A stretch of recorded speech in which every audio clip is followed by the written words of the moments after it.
Some quotes just stay with you, right? I see them as little candies of knowledge or rational poems that illuminate a pattern of existence. However, they shouldn't idly rest on a wallpaper collecting dust. They're meant to be engaged with, as in recited and discussed with others to uncover the hidden layers of meaning within. Isn't that what philosophy is all about? So, here are 7 brilliant existentialist quotes that stayed with me. Some famous, some misunderstood, and what they really mean, at least to me. Philosophize with a hammer by Nietzsche.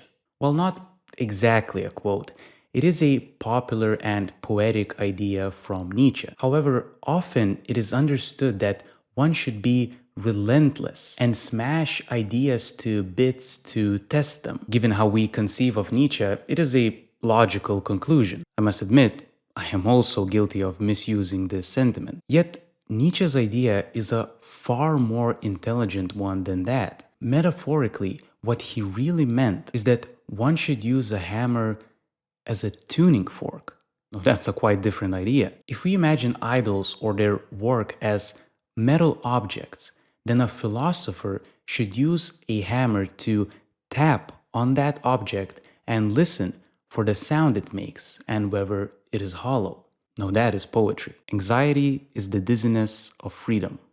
Kierkegaard. Needless to say, I hold Kierkegaard a genius. Modern psychology as a science was not a thing back then, but similarly to Dostoevsky, Kierkegaard saw right through the human psyche, and to such a degree that modern psychologists still use his work today to interpret and explain certain phenomena. Anyway, when we say we want freedom, I'm not sure we really mean it. After all, why do people accept, even wish for, tyranny in the first place? So many dictators in history rose to power by popularity, not just coercion or force. There are tyrants today who, by reliable polls mind you, have a majority approval in their countries. Could it be that we only wish for the illusion of freedom then? After all, so many of us don't even need kings or emperors. We are our own biggest despots, holding our own leashes by the neck. Most of us probably feel anxiety when bored, right? Boredom is a state of satiation when all your needs are met. Out of boredom should come exploration. This is unacceptable in tyrannies, both outward and inward, because things should remain as they are, hence tyranny. Therefore, exploration serves no purpose, only the possibility of insurrection. What if you find a better way beyond the wall? Worse yet, what if you let ideas in that mean the demise of the tyrants? At least I know what I'm getting in this prison. It's controlled and predictable. Wake up at 6, breakfast at 7, for eternity. The formula 2 and 2 make 5 is not without its attractions.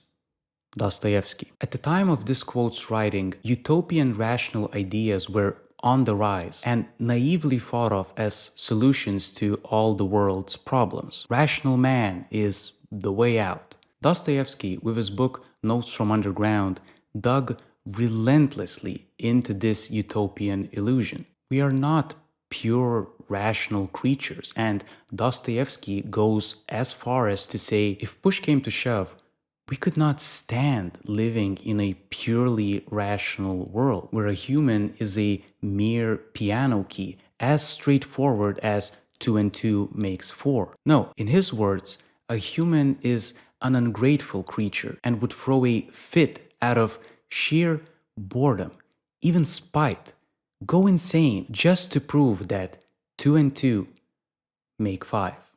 To decide to become a philosopher seemed as foolish to me as to decide to become a poet. Karl Jaspers. I chose this quote because the philosopher-poet dynamic is curious to me. I commonly get the feeling that philosophers secretly wish to be poets, like coaches wish to be the players and vice versa. The similarities between the two are that both search for patterns of existence to encapsulate and represent. Only philosophers do it by rules, logic, and systems, in short, through the rational, while the poets do so with narrative, aesthetics, and feeling, in short, the irrational. Both live and operate in the abstract, quite removed from reality, yet both draw influences from and in turn influence it back. In essence, I view this as a great example of the balance between the thinking and feeling way of interacting with being. And I think it is not without reason that each admire and draw from the other, even if stating otherwise. I'm not upset that you lied to me. I'm upset that from now on, I can't believe you. Nietzsche. Fun fact, this line is often attributed to Nietzsche, but the source is debated since it doesn't actually appear in any of his writings. In any case, Nietzsche or not, in this one sentence, the existential tragedy of deception is revealed. People can bear almost anything, but being deceived is devastating because it strikes at your foundation. This quote strikes me not only on an interpersonal level, it also hints at faith or belief in some system. If I sawed off one branch that I was sitting on, say my doubts led me to completely abandon hope in some system, the problem is not only that I now have no branch to sit on, but that I realize now that I can saw off a branch. I think this is why doubt is terrifying and why we cling to ideas or worldviews. Losing a certain belief or a pillar that your reality revolved around is devastating, and that can easily spiral into a free fall of nihilism which might have no bottom. If you wish to glimpse inside a human soul and get to know a man, don't bother analyzing his ways of being silent, of talking, of weeping, of seeing how much he's moved by noble ideas. You will get better results if you just watch him laugh. If he laughs well, he's a good man. Dostoevsky. It still fascinates me how century-old ideas can seem more relevant now than ever. What a crucial part of maturing is the ability to pick out what people to be around and who to avoid. It is not without reason that concerned parents warn against bad influences. Picking out the wrong friends or partner could mean years of torment. All this to say, I don't make friends with people without a sense of humor. In tyrannies, there is no laughter. The inability to make light warns me of possible trauma or self-centeredness and, in the end, boredom. Life is serious, but it is seriously unfathomable without laughter. What else is in your power? What else makes you human? Man is the only creature who refuses to be what he is.